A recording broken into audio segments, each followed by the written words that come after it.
27 तारीख से जो आंदोलन होगा वो पूरा झारखंड देखेगा। और एक चीज हम ये भी बता देते हैं, झारखंड के आम जनता, आप सभी मीडिया भाई बंधु लोग सरकार से जरूर सवाल करेंगे एक चीज का कि पंचायत सचिवालय स्वयं सेवा का कौन सा ऐसा मांग है जो राज्य सरकार देने नहीं पा रही है, जो कि इतनी बड़ी बड़ी योजना सरकार घोषणा कर रही है। तो फिर ऐसा कौन सा मांग है जिसको हम लोग को पूरा नहीं किया जा रहा है? तो ये एक सवाल बनेगा और लोग सवाल करेंगे।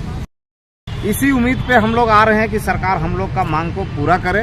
कोई गाय, कोई बकरी, कोई जानवर, कोई अपना घर का फसल सब बेच बाच के अपना किसी तरह जुगाड़ चंदा उंदा करके, कोई महिला समूह से चंदा लेके इस तरह से जुगाड़ करके लोग यहाँ आ रहे हैं। और आंदोलन हमारा जो है माने सबके सहयोग से हम लोगों का आंदोलन चल रहा है और आगे भी चलेगा। सिर्फ हम सरकार को दोष नहीं देंगे, हम राज्यपाल को भी दोष देंगे, महामहिम को भी दोष देंगे, क्योंकि हम उनके सामने बैठे हुए हैं। 232 दिन हो गया है।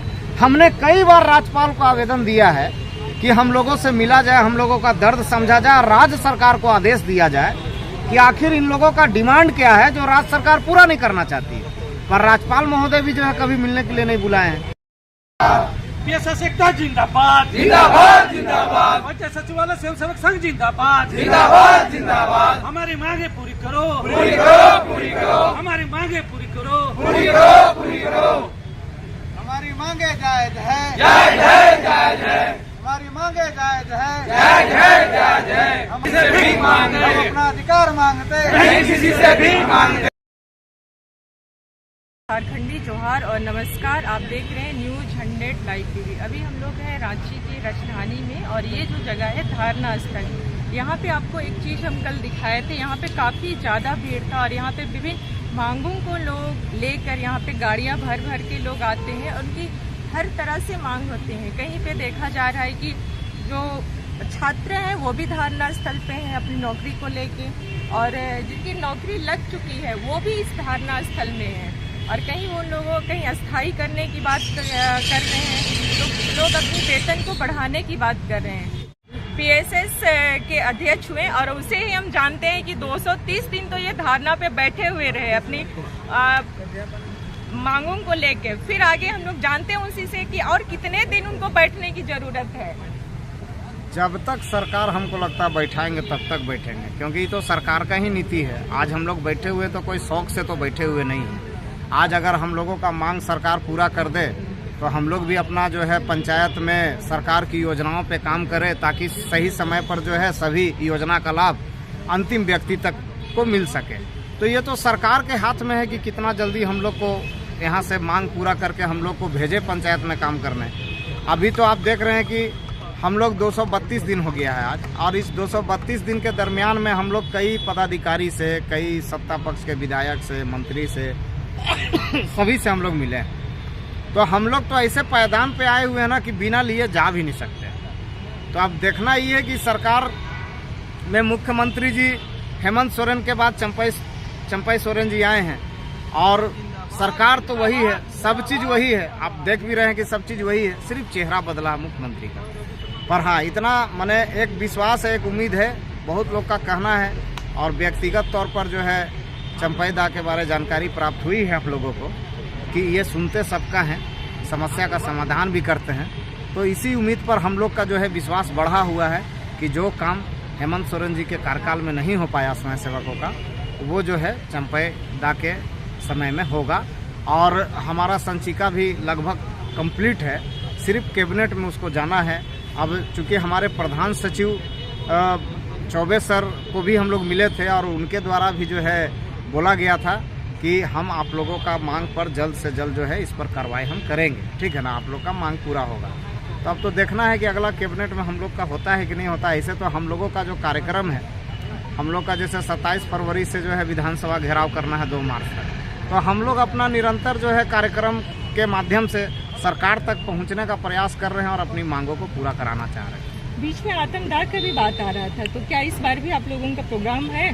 देखिए, अंतिम समय में कुछ भी हो सकता है, पर अभी कहता है ना कि मरता क्या नहीं करता है, पर अभी हिम्मत है, अभी इतना जल्दी हार नहीं मानेंगे, और अंतिम समय में तो फिर कुछ ना कुछ तो बड़ा करना पड़ेगा। एक क्वेश्चन आ रहा था चंद्रदीप जी, जो 32 दिन है, लगभग हमको लगता है 7 से 8 महीना होता है। और ये लोग जो है सिर्फ रांची भर के नहीं है, बहुत से अलग अलग राज्य से लोग आते हैं यहाँ पे। तो यहाँ पे तो बहुत सारा खर्च भी हो रहा है, परेशानी भी हो रहा है। तो ये लोगों को किस तरह का परेशानी का सामना करना पड़ेगा? घर से भी प्रेशर है, बाहर से भी है।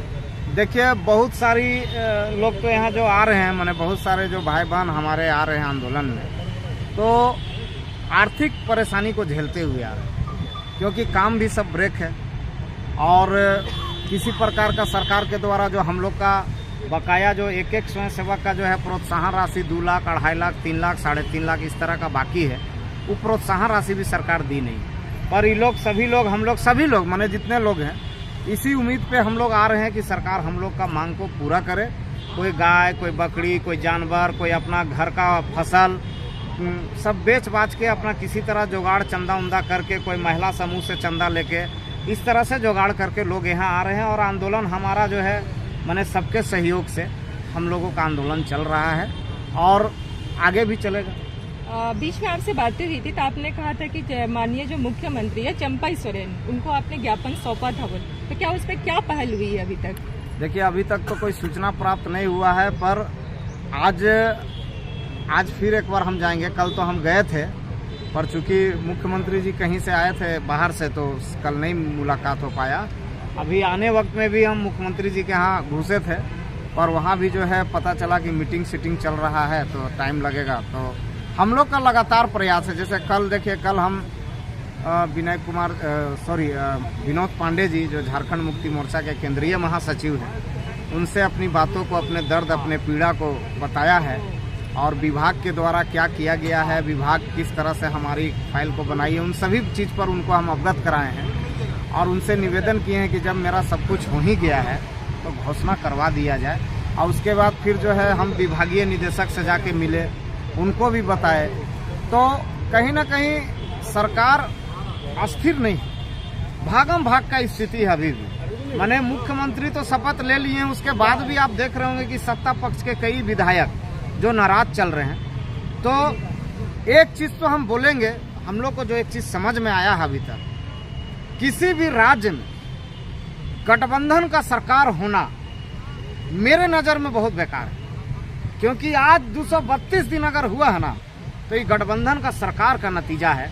अगर एक पार्टी का सरकार होता तो हमको नहीं लगता है कि कोई भी इतना लंबा आंदोलन करते। देखिए, हमारे बगल में दिव्यांग लोग भी बैठे हुए। आप बोलना चाह रहे हैं कि गठबंधन का सरकार ही अभिशाप बन गया है आपको? हाँ, मैंने गठबंधन का एकदम बिल्कुल। देखिए, गठबंधन का सरकार में होता क्या है ना, एक कोई करना चाहता है तो एक कोई करने देना नहीं चाहता है, तो इसमें राज्य का विकास रुक जाता है और संगठन का मांग को समय पर पूरा नहीं किया जाता। आप समझिए, हम एक चीज और बताना चाहेंगे, सिर्फ हम सरकार को दोष नहीं देंगे, हम राज्यपाल को भी दोष देंगे, महामहिम को भी दोष देंगे, क्योंकि हम उनके सामने बैठे हुए हैं। 232 दिन हो गया है, हमने कई बार राज्यपाल को आवेदन दिया है कि हम लोगों से मिला जाए, हम लोगों का दर्द समझा जाए, राज्य सरकार को आदेश दिया जाए कि आखिर इन लोगों का डिमांड क्या है जो राज्य सरकार पूरा नहीं करना चाहती है। पर राज्यपाल महोदय भी जो है कभी मिलने के लिए नहीं बुलाए हैं। तो ये तो बहुत अफसोस का बात है कि राज्यपाल बगल में है, इतना आवेदन देने के बाद मेरे पास तो अगर आप बोलिएगा तो हम सारा आवेदन दिखा देंगे। 9 गो आवेदन दिए, 9 गो, और महामहिम से मिलने के लिए। पर यह बहुत अफसोसजनक बात है कि सरकार तो सरकार, यहाँ के राज्यपाल भी जो है मिलना माने मुनासिब नहीं समझ रहे। 23 और 24 का इसमें देखा जाए तो सबसे लंबा समय में धरना में आप बैठे हुए हैं और यहाँ पे धरना पे कोई अपनी नौकरी को लेके बैठा हुआ है, कोई अपनी वेतन बढ़ाने को लेके बैठा हुआ है। तो जैसे आप लोग है कि आप लोग को नौकरी तो मिल गया लेकिन वेतन आप लोग को अस्थायी नहीं मिला। और बहुत से दिव्यांग लोग हैं, वो लोग भी बैठे हुए हैं यहाँ पे अपने पेंशन को लेके। तो इसमें आप क्या बोलना चाहिएगा? देखिए, नौकरी वाकई में हम लोग को लगता है ऐसा कि नौकरी, पर अब आप लोग से भी छिपा हुआ नहीं। रोजगार कहने को है रोजगार, पर हम बेरोजगार से भी बदतर जिंदगी जी रहे हैं। सरकार इतना धूमधाम से, इतना तामझाम से, इतना विज्ञापन निकाल के 2016 में हम लोगों का चयन प्रक्रिया को अपनाया गया और उसके बाद सरकार पूरा जितोड़ हम लोग से काम भी करवाई। पर जब पैसा लेने का समय आया, पैसा देने का समय आया, तो सरकार मुंह मोड़ी। आज नतीजा ये हुआ कि रोजगार मिलने के बाद भी हम लोग बेरोजगार से भी बदतर स्थिति में जी रहे हैं। और ये सरकार, खास करके अभी का वर्तमान सरकार, स्वयं सेवक के नाम से ही जो है, शुरू में तो ये बहुत हम लोग को नज़रअंदाज किया, पर जब धीरे धीरे हम लोग के विषय में ये लोग फीडबैक लिए, जानकारी प्राप्त हुआ, तो अब ये लोग सिर्फ बार बार आश्वासन दे रहे हैं कि हम लोग को पता है कि आप यहाँ के मूल निवासी हैं, आप यहाँ के स्थानीय हैं, आप लोग बेरोजगार हैं, आप लोग पढ़े लिखे युवा हैं, आप लोगों का सरकार भला करेगी। माने ये आश्वासन लगातार मिल रहा है सबके द्वारा। दीपिका पांडे जी यहाँ आई, हम लोगों को समर्थन दी, अम्बा प्रसाद आए, ये समर्थन दिए, बंधु तिर्की आए, ये समर्थन दिए, राजेश कच्छप आए, ये समर्थन दिए, कांग्रेस के जो प्रदेश अध्यक्ष राजेश ठाकुर वो समर्थन दिए, सभी लोग आए, सुबोध कांत आए, वो भी समर्थन दिए। समर्थन ही दिए, माने सिर्फ मुंह से बोल के, पर हम लोगों का फाइल आज भी विभाग में ज्यों का त्यों पड़ा हुआ है, उस पर कोई काम नहीं हुआ। तो हम लोग अभी देखना चाहते हैं कि सरकार सिर्फ फाइल में ही पेपर बना के रखता है, संचिका पेपर में ही सिर्फ रहता है, कि ये इस पर मने समझिए कि इम्प्लीमेंट भी होता है। अभी ये देखने का चीज है। जैसे से जय के जो छात्र हैं यहाँ पे, आपको तो अस्थायी करने की मांग है, लेकिन उनका जो है एग्जाम हुआ, फिर कैंसिल हुआ, फिर एग्जाम हुआ, फिर आंसर की आया, आंसर की आने के बाद उन लोग को एक मनोबल बढ़ा कि अपना क्वेश्चन देके उसमें एक अनुभव हो जाता है कि हम इसमें पास कर गए, फिर भी उनको रिजल्ट निकालने में देरी हो रहा है और आपको इधर प्रोत्साहन देने में इतना लेट हो रहा है, इसमें दोष किसको दीजिएगा आप? देखिए, सरकार तो पूरा दोषी है। हम बताए ना कि बहुत अफसोस के साथ कहना पड़ रहा है कि ऐसे राज्य में हम लोग निवास करते हैं जहाँ पे कि राज्य सरकार का एक टीम होना चाहिए, कि जो लोग आंदोलन कर रहे हैं, जैसे आप देखे होंगे कि जब कोई बड़ा मामला होता है तो तुरंत एक टीम बन जाता है। आप बहुत बड़ा घटना, आप किसी घटना को देखिएगा, तुरंत उसमें जो है SIT गठित हो जाती है, ये वो एक टीम वर्क हो जाता है। तो एक सरकार को भी एक हम सुझाव देंगे कि एक टीम होना चाहिए सरकार का, जिस विभाग से संबंधित लोग आंदोलन कर रहे हैं तो उनके मांगों को सुना जाए और उनके मांगों को समय रहते पूरा किया जाए। इतना लंबा दिन आंदोलन अगर कोई करते हैं तो राज्य हित में ये सही संकेत नहीं जाता है, कहीं ना कहीं सरकार की बदनामी होती है और प्रशासनिक अधिकारी भी कटघरे में खड़े होते हैं। आज हम लोग मान लीजिए कि सरकार से गुहार लगा रहे हैं, मन तो अब इतना दुखी हो गया है कि कभी कभी लगता है कि झारखंड का जो जहां मंत्रालय चलता है ना, उस मंत्रालय में ही घुस जाए हम लोग। मैंने कभी इतना मन उचट गया है कि मैंने कई, हाँ, इतना कैसे लोग बैठे हुए हैं राज्य प्रशासनिक अधिकारी में कि हम लोग का दुख दर्द को भी नहीं समझ पा रहे हैं। जहां भी जा रहे हैं संचिका बना हुआ है, संचिका बन के रेडी है। अरे भैया, इस संचिका पेपर में कब तक रहेगा? उस पर इम्प्लीमेंट चाहिए, उस पर कार्रवाई चाहिए, उस पर घोषणा चाहिए। तो हम निवेदन करेंगे कि सरकार अभी भी जो है जल्द से जल्द हम लोग का मांग को पूरा करे, और न तो 27 तारीख से जो आंदोलन होगा वो पूरा झारखंड देखेगा। और एक चीज हम ये भी बता देते हैं, झारखंड के आम जनता, आप सभी मीडिया भाई बंधु लोग सरकार से जरूर सवाल करेंगे एक चीज का, कि पंचायत सचिवालय स्वयं सेवा का कौन सा ऐसा मांग है जो राज्य सरकार देने नहीं पा रही है, जो कि इतनी बड़ी योजना सरकार घोषणा कर रही है। तो फिर ऐसा कौन सा मांग है जिसको हम लोग को पूरा नहीं किया जा रहा है? तो ये एक सवाल बनेगा और लोग सवाल करेंगे।